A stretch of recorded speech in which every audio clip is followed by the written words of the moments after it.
This episode was sponsored by Skillshare.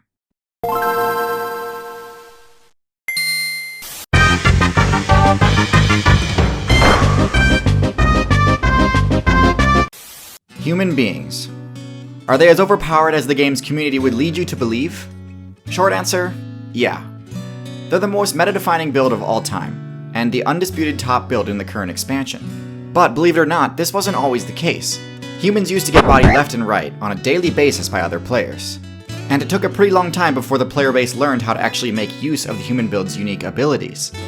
The story of the humans' rise to dominance is a really interesting one.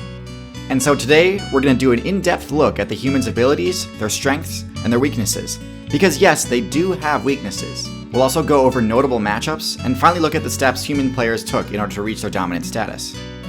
First, their unique abilities. I touched on this topic in my video about primates, but I'll recap here and also go into more detail. First off the bat, we have their ability to throw things. Other builds can throw things, but humans can do so harder, faster, and further than anyone else. The reason for this is their body structure. Bipedal builds are tough to balance, both in the game development sense and the center of mass sense. Throwing an item with any real force behind it requires serious balance, achieved only by having shorter arms and longer legs. This is why humans can launch projectiles at deadly speeds, whereas other primates kinda just lob things without putting much effort into it. If they tried to, they would knock themselves over.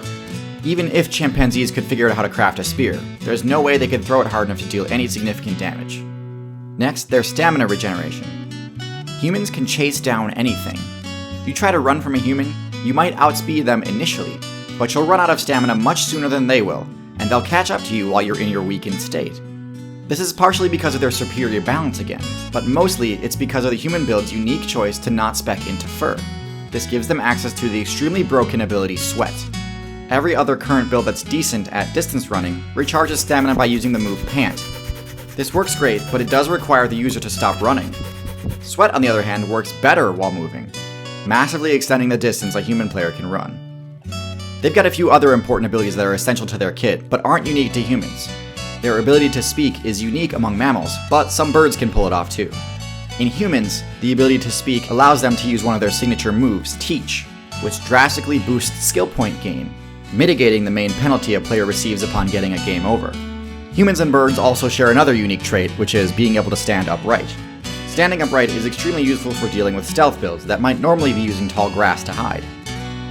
Tool use also might be thought of as a human-exclusive move, and it certainly is the most effective in humans, but it turns out a pretty wide array of other builds can also do it. Birds, primates, cephalopods, and even fish can use tools on occasion. But sweating and throwing, uniquely human. Now onto their weaknesses. And yes, it's true that currently most human players can subvert these with their crafting skill. But it's important to recognize that without equipment, the human build isn't necessarily unstoppable. The decision to not have fur granted humans a massive buff to mobility at the cost of stealth. In the mammal faction, fur is a prerequisite to all the major stealth abilities like camouflage, and lack of stealth abilities means getting in close on their targets is a serious challenge. The human build's lack of fur also means they have very low defense, both from physical attacks and from environmental effects. Bear skin offers almost zero armor, to the point where even players from lower weight classes have no trouble dealing damage to humans. And bear skin also takes quite a bit of damage from the sun too. Humans are also pretty limited when it comes to the power stat. Physically, they're the weakest of the great apes, and don't really have any good options for dealing damage. They lack the classic high damage bite attack that nearly every other non-herbivorous build relies on, instead having to resort to blunt attacks like punch and kick, which we all know aren't very effective against builds that have thick fur or skin. The last major weakness I can see is that they're pretty bad at dealing with stealth.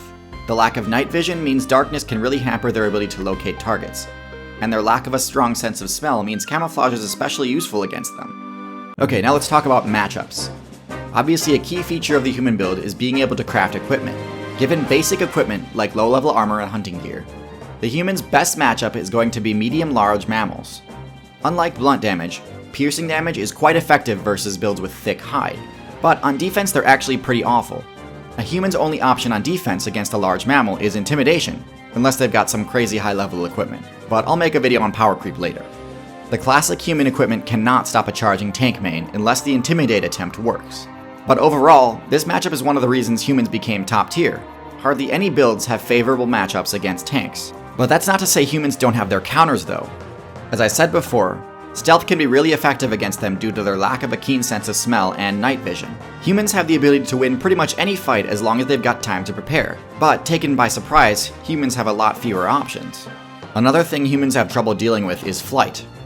Even when a human has a ranged weapon, players with high aerial mobility are pretty safe during flight. Now, as far as I know, there aren't any bird builds powerful enough to one-shot humans, which is important because blunt attacks like punches are actually quite effective against birds.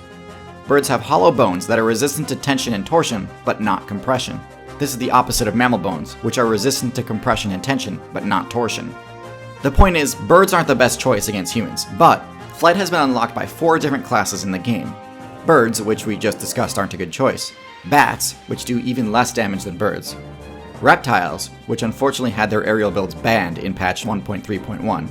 And insects. Flying eusocial insects have by far the best matchup versus humans in the entire game. Humans have 0 counterplay against a swarm of stinging insects.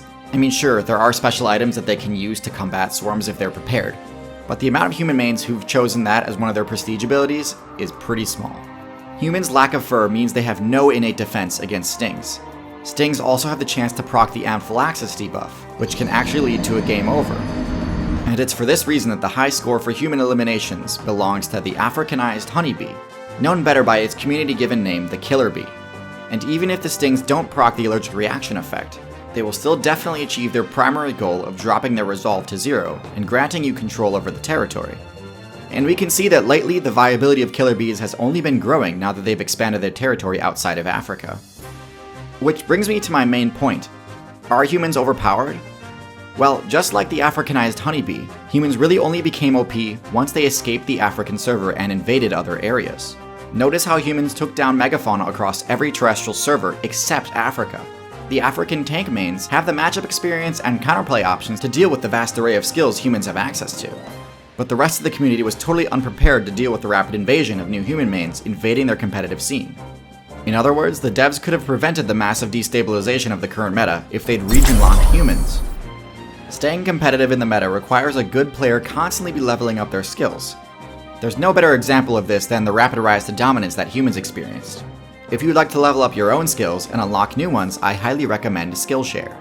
Skillshare is an online learning community with over 20,000 classes in design, business, technology, and more.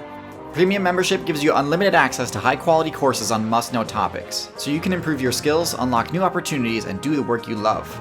I especially love their course on motion graphics, which is taught by the folks behind In a Nutshell. Join the millions of students already learning on Skillshare today with the special offer that's just for my subscribers. You can try Skillshare for free for 2 months by using the link in the description, or go to skl.sh/tierzoo3. Act now for the special offer and start learning today. And special thanks to my patrons on Patreon. If you'd like to see more from me, my Patreon and social media are in the description.